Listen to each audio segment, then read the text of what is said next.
여러분, 집 나가면 개고생, 이 말 한국 사람들 다 했잖아요. 근데 저는 어릴 때 이 말을 제일 싫어했어요. 왜냐면 그때 제 귀에는 이 말을 중국어 아니라 협박처럼 들렸거든요. 집 나가면은 힘들다, 혼자 살면은 후회한다, 부말 안 들으면은 고생한다. 저는 그런 말을 들을 때마다 속으로 딱 하나만 생각했어요. 좋아, 그럼 내가 한번 나가볼게. 내가 진짜 원하는 건 자유였거든요. 누가 몇 시에 들어오라고 하는 것도 싫었고, 물 먹으라, 누구랑 어울려라, 공부해라, 자라, 일어나라, 그런 말 자체가 싫었어요. 그래서 아버지한테도 진짜 똑같이 말한 적 있어요. 아빠, 나 그냥 자유롭게 살고 싶다. 하고 싶은 거 다 하고 내가 알아서 살고 싶어. 그랬더니 아버지가 되게 담담하게 그러셨어요. 너 18대면은 원하는 대로 해. 아무도 못 막아. 그 말이 그때는 너무 멋있었어요. 와, 드디어 내 시간이 오는구나. 드디어 아무도 못 건드리는 내 인생이 시작되는 거구나. 그리고 저는 진짜 그걸 빨리 맛봤어요. 17살 때쯤 집을 나왔고, 얼마 안 가서 미국으로 갔고, 거의 혼자 사는 삶 시작됐어요. 그때 제 머리덕에는 자유는 완벽했어요. 몇 시에 들어오든 상관없고, 물 먹든 상관없고, 누구랑 놀든 상관없고, 술 마시든 밤새든 하루 종일 친구들이랑 놀든 아무도 저한테 뭐라고 안 해요. 처음에는 진짜 짜릿했어요. 누가 문 열고 언제 들어왔냐고 안 묻고, 아침에 늦게 일어나도 깨는 사람 없었고, 냉장고에 콜라만 놓아서 잔소리하는 사람 없었고, 새벽에 들어와도 집은 조용해요. 그때 저는 와, 이게 진짜 사는구나, 이게 어른이구나, 이게 유럽에 말하는 자유구나, 진짜 그렇게 생각했어요. 근데 여러분, 자유는 처음에는 항상 시끄럽게 와요. 신나요. 해방감 있어요. 숨이 탁 트여요. 근데 시간이 지나면 지날수록 자유가 조용해져요. 그리고 그 조용함이 사람을 무섭게 만들어요. 전 혼자 살던 방이 아직도 기억나요. 큰 집도 아니었어요. 침대 하나, 책상 하나, 대충 둔 옷, 냉미 몇 개, 냉장고에 대충 놓아둔 음식, 그 정도였어요. 처음에는 그게 좋았어요. 이 공간이 다 내 거고, 내 맘대로 어디라도 되고, 내 맘대로 먹고, 내 맘대로 자도 되니까요. 근데 어느 날부터 그 방이 다르게 보이기 시작했어요. 친구들이랑 밤늦게까지 놀고 와도 집 문 열고 들어오는 순간 너무 조용한 거예요. 신발 벗는 소리만 들리고, 냉장고 문 여는 소리만 들리고, 전자레인지 돌아가는 소리만 들리고, 제가 숟가락 놓는 소리만 들려요. 그게 진짜 이상했어요. 자유는 다 있는데 왜 이렇게 사람이 없는 느낌이지? 한 번은 미국에서 혼자 저녁을 먹다가 진짜 손이 멈든 적이 있어요. 그날 별일 없었어요. 수업을 끝나고 집 보고 배고파서 뭘 좀 데워 먹고 있었어요. 근데 식탁이 너무 조용한 거예요. 엄마가 더 먹으라고 하지도 않았고, 아버지가 괜히 뉴스 보다가 한마디 던지지도 않았고, 누가 오늘 어땠냐고 묻지도 않았고, 그냥 저 혼자 포크 소리만 내면서 먹고 있었어요. 그 순간 갑자기 옛날 장면들이 머리를 쳤어요. 할머니가 밥 더 뜨는 손, 할아버지가 식탁에서 아무 의미 없는 얘기하는 소리, 엄마가 주방에서 움직이는 소리, 아버지가 뭐라고 한마디 하는 소리.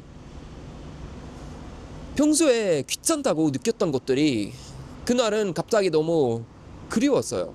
아, 내가 원했던 자유에는 이 장면들이 다 빠져 있었구나.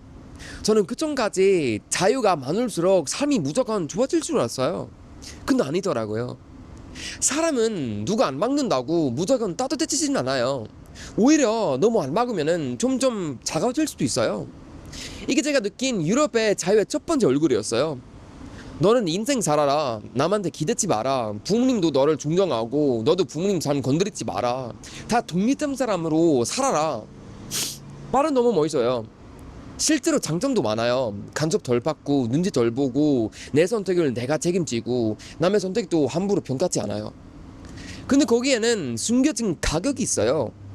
여러분, 이 가격이 뭔지 아세요?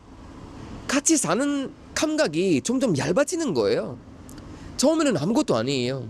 오늘 부모님이랑 통화 안 해도 괜찮고, 이번 달에 할머니 안 봐도 괜찮고, 주말에는 혼자 있어도 괜찮고, 생일을 친구들이랑만 보내는 거 괜찮고.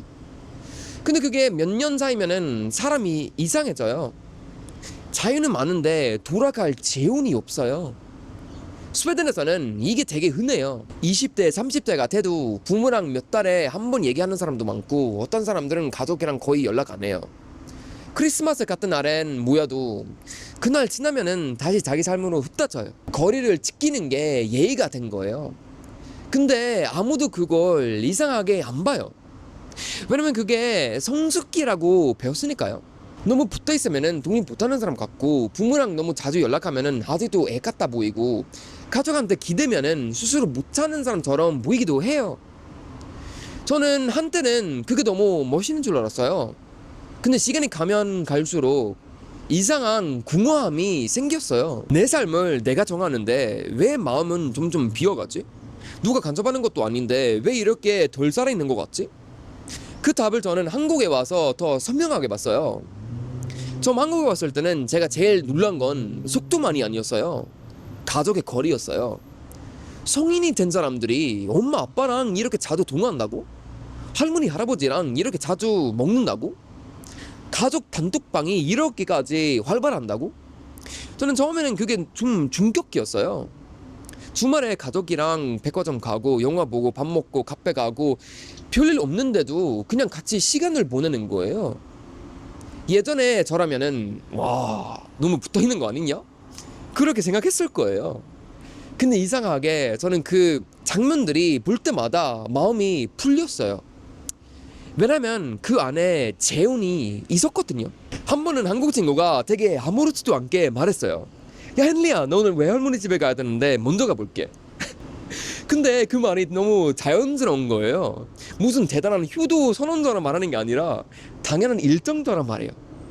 또 어떤 친구는 엄마랑 통화하면서 오늘 뭐 먹었는지 얘기하고 아빠한테 사진 보내고 가족 단톡방에서 별것도 아닌 농담을 바꿔주고 있었어요. 그걸 보는데 진짜 이상하게 부러웠어요. 와, 이건 귀찮은 연결이 아니라 사람을 살게 하는 연결이구나. 그때부터 제가 어릴 때 도망치고 싶어 했던 것들이 다르게 보기 시작했어요. 엄마가 어딨냐고 묻는 건, 아버지가 늦었다고 하는 건, 할머니가 밥 더 먹으려고 하는 건, 가족이 자꾸 기어드는 건 예전에 다 간접 같았어요. 그냥 나중에 보니까 그 안에 사랑이 있었어요.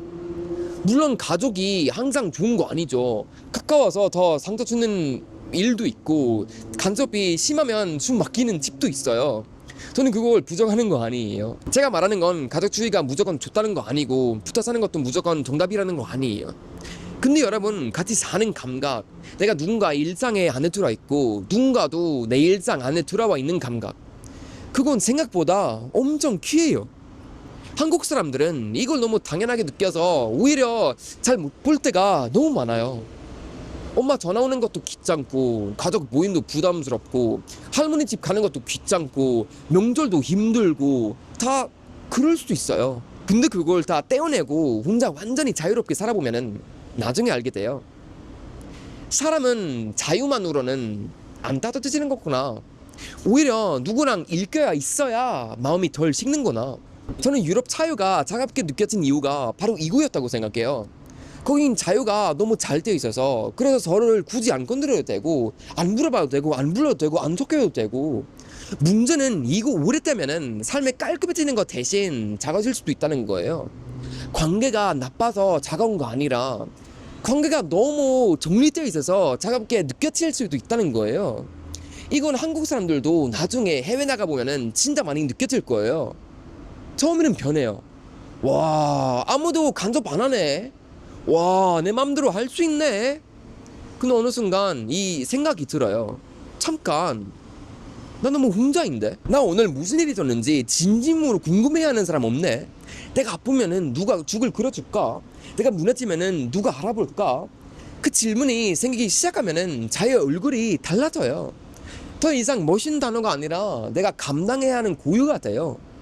그래서 제목의 답을 이대로 진짜로 말하면은, 유럽 자유가 차갑게 느껴진 이유, 그건 자유가 나빠서가 아니에요. 자유가 너무 강해지면은 사람 사이에 남겨둬야 할 따뜻한 위존, 반복되는 연락, 쓸데없는 모이는 책임, 함께 밥 먹는 시간까지 같이 약해질 수 있기 때문이에요. 그리고 사람은 생각보다 훨씬 더 가족의 온도로 버티는 존재였어요. 저는 어릴 때 아무도 나를 안 건드리는 삶이 제일 좋은 줄 알았어요.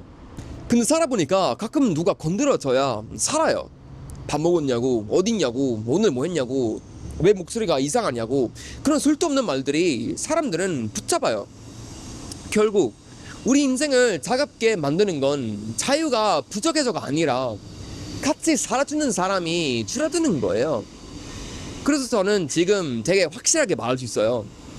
자유는 중요해요. 독립도 중요해요. 내 삶은 내가 선택하는 것도 중요해요. 근데 그 모든 걸 다 가져도 가족이랑 같이 웃고 같이 먹고 같이 늙어가는 감각이 빠지면은 삶은 생각보다 빨리 식어요. 집 나가면 개고생. 전 어릴 때는 그 말을 너무 싫어했는데도 이제 와서 보니까 그 말을 단순히 돈 없고 힘들어진다는 뜻만은 아니었어요. 집 밖에 나가면은 처음으로 알게 되는 거예요. 사람은 혼자 설 수 있어도 혼자만 서 있으면은 생각보다 오래 안 따뜻하다는 걸요.